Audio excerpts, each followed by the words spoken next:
Hey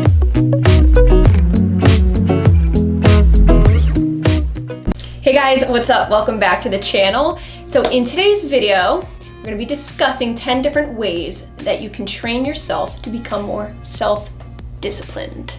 So this is going to be a super informative video. I put a lot of thought into this. Self-discipline is what's going to help you have longevity in whatever you're doing. It's all mental and it's all perspective. This can relate to virtually anything. In this case, I'm primarily going to be talking about health and fitness. So if you're new to the whole health fitness type of field, 2020, you're starting your new journey, I hope this video can help you out, because self-discipline is what's gonna keep you going long-term, baby, okay? Not short-term. We're talking making lifestyle changes, mental shift changes to get that train going. You want it to last you a long time. If you're not already, definitely hit that subscribe button for new videos every single week. Okay, let's do this. These are 10 I've come up with in no particular order. So number 1, we're talking about changing your perspective. I can't versus I don't. So an example would be, say you're at a friend's house and they offer you cake or pastries or something like that. Instead of just saying, I can't eat that, try saying, oh, I don't eat that, but thank you. When you word things differently, you're actually telling yourself and giving yourself credit for believing in not eating that particular food item. When saying things like, I can't eat that, it's actually telling yourself, I can't, I'm punishing myself. I'm not allowed to. That's not true here, okay? You're making the conscious decision to better your life, so I don't eat that. By saying I don't, you're owning that decision, okay? You're confident in that decision and you know yourself. You know what you're doing. Be confident in this. This is your journey in your life. So you don't eat these things. Not I can't, because this ain't a punishment, girl. No. Number 2 is to remove anything and everything that does not align with your goals. This could be relating to a lot of things. I'm gonna give you an example of food, okay?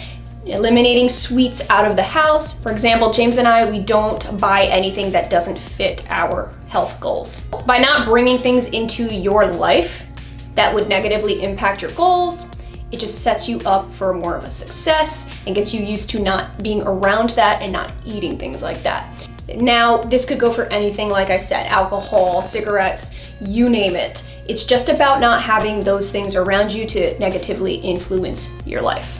So understand what your goals are and don't allow anything to interfere with that. Don't even allow it into your house, girl. Okay. So number 3 is focusing on building the new, not on trying to fix the old, okay? This is important because a lot of people are so used to how their lifestyle was or currently is. When trying to make that transition, they dwell too much on the past. But what a lot of people don't understand is that your past really has no influence whatsoever on your future. You're starting on a new slate. You need to have that perspective of it being that new, fresh slate, okay? Do not compare to your past. Don't compare to things you used to do. Give yourself the chance to start over. Any mistakes you may have made, anything that you're kind of disappointed in yourself in, forgive yourself and move on. You need that closure. It's healthy. If you resent yourself for anything that you've done in the past, it's only anchoring your future, okay? It's only keeping you in the past, and that's what you want to do, is move past the past and just look towards the future. You're building yourself new, fresh. Keep that perspective and you will be just fine. Okay, so number 4 is to shift from motivation to habit. 2 totally different things, okay? Motivation is a very temporary fix. It's a wonderful thing. It can get your bum right up and going, but it does not last forever. So the purpose of this video is to try to train yourself to have more long-term mindset and to get yourself where you want permanently, okay? It's all about a lifestyle change.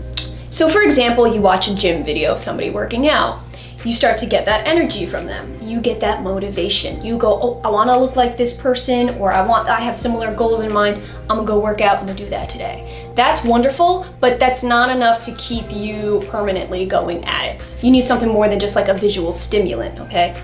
It's all up in here, girl. When trying to make that transition from motivation to habit, the trick is to Focus only on you, your own goals, your body, your mind, your life. It's great to have that external motivation, but what's gonna keep it a habit, a lifestyle change, permanent, is inside of you. It has nothing to do with external anything. So, with that being said, it does take about 21 days for a practice to become a habit. So, obviously, practice. This is not something that's gonna happen overnight and all of a sudden you're just gonna be, fine and dandy and have this habit that's just wonderful and life-changing. It takes some serious practice and time to get to that point. So, nevertheless, it will always be worth it. You just gotta invest in yourself. Okay. Number 5 is probably my favorite one, okay? I'm gonna be real with you, girl. This is something I swear by. I'm very, very strict about, I guess you could say.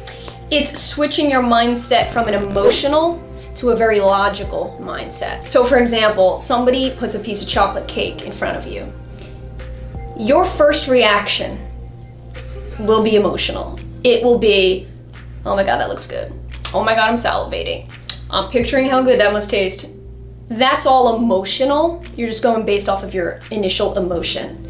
What's gonna get you past that binge, that whole giving in to those kinds of things, is gonna be your logical taking over. That's what you gotta train your brain to do, is think logically, which means looking at that piece of cake and saying, okay, well that does look good, but how will it make me feel? What will it do to my body? What negative effects will it have? And how will it deter me from completing my goals and getting to where I want to get? So it's very healthy to differentiate the two, emotional and logical, and to understand when that logic needs to take over. That is self-discipline in a nutshell. When thinking logically, for example, the cake, you're going to be understanding that you're eating for function and not taste. You gotta be really upfront and honest with yourself in these scenarios, okay? Recognize that emotional and recognize that you need to switch right over to that logic, because the logic is what's gonna get you where you need to go in life. Relying on that emotion, you're just gonna be, no. So guys, this leads me to point number 6. By saying no to that piece of cake, it is not deprivation. So do not get it twisted. Do not think you're depriving yourself. If you think that in your head that you are depriving yourself, you are going to end up giving in almost every single time, because there will not be any end in sight. So you're not depriving yourself. Believe me, deprivation is only when you're not eating at all. That's starving yourself. That's depriving your body. So if anything, you're actually depriving yourself by eating the cake, because you're depriving yourself from nutrients that you could be getting in better foods. So number 7 is to challenge yourself throughout the week, intensely. So adding in intense challenges, whether it be nutritional or exercise. So for example, eating super clean a couple days out of the week, like super strictly, or exercising intensely those few days. This is what's gonna help mix up your routine enough to keep it from becoming monotonous and boring. Whether we like to admit it or not, humans are designed for challenge. We actually thrive on challenge. Keeping that incorporated into your routine will not only help you continue going in that direction, and it's going to make your everyday routine seem a lot easier, okay? When starting any routine, you might think it's intense, especially if you're not used to it. But adding in these super intense days, these high intensity days, will make the rest of your week, your normal, healthy maintenance, not seem like such a burden. In other words, you will kind of adapt to it a lot better. What used to be a heavy-duty challenge to you will become your new norm, okay? It's gonna gradually go like a chart, like you're eventually going to get to that level where something that used to be so difficult is now your norm. Okay, so tip number 8 is to not call it a diet. No such thing. I mean, there is, but it's just like quick fixes that never last. So instead of calling it a diet, just simply call it your nutritional standards. That's what I refer to it as. A diet is something that has an end line, okay? That eventually will come to an end. You don't want that. You want this to be an ongoing, permanent lifestyle change. I know that people overuse that term diet, and it's almost like the norm. It's just what we as a culture have evolved into just constantly saying. But don't be afraid to just stand outside of that, outside of the average, the norm. It's okay, you should be proud of being able to say this. You diet when there's events coming up, okay? You diet for a wedding or a vacation, just temporary little fixes. But what happens when those days are over? Nutritional standards are a guideline, a permanent guideline that you must meet every single day in your life. That's what makes it a standard, okay? Keeping that standard in mind as something that defines you in your lifestyle is what's gonna keep you believing in it, and it's what's gonna keep you from falling off, okay? This is all about permanent. Okay, number 9 is to think long-term versus short-term. So do not get it twisted. You should be thinking both, okay? You should have short-term goals, absolutely, because that's what's going to help you right here, right now, every day to slowly get to those long-term goals. Long-term meaning things like how you see yourself as you age, all right? Thinking long-term in that sense. Not thinking about how long it's gonna take you to drop X amount of weight. Get that out of your head. Don't think like that, all right? That's gonna discourage you. Think long-term as in 5-10 years from now, I will potentially be seeing doctors less. I will be feeling 10 times better. Things like that. Yeah, that's a long-term investing idea. But having long-term just by itself isn't good either, because like I said before, it can get very discouraging. You have to have your short-term goals. View long-term as like a ladder and short-term being as the rungs in the ladder. You can't have one without the other. So for me, long-term would be things like not having to go see a doctor when I'm middle to late age, okay? Avoiding doctors, that's my long-term goal. But short-term goal for me would be like eating clean, going to the gym and exercising every single day. These are short-term goals that inevitably turn into long-term. So gotta have both. Okay, last but not least, number 10 is just so freaking straightforward right here, right now, but this is how I'm gonna wrap it up. Giving yourself time. Patience is a virtue. We all know that. You gotta give yourself the much needed, respectful time. Things take time, great things especially. So, investing in yourself isn't a one and done. It is a long-term, time invested thing.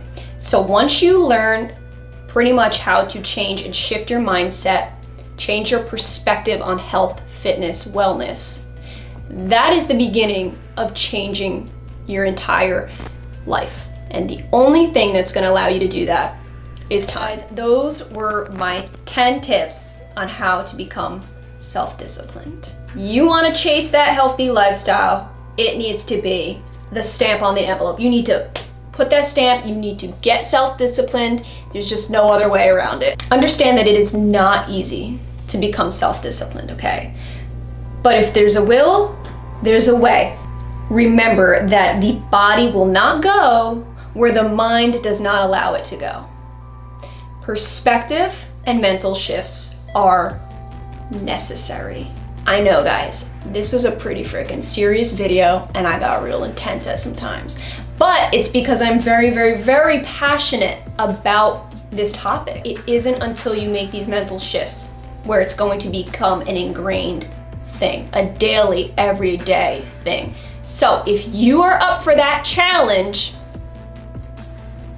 then maybe these tips can help you. I hope that this video did really help you guys. So comment down below if you like any of these key points. I appreciate you guys watching. And again, if you have not already subscribed, definitely do. New videos every single week. I'll see you in my next video.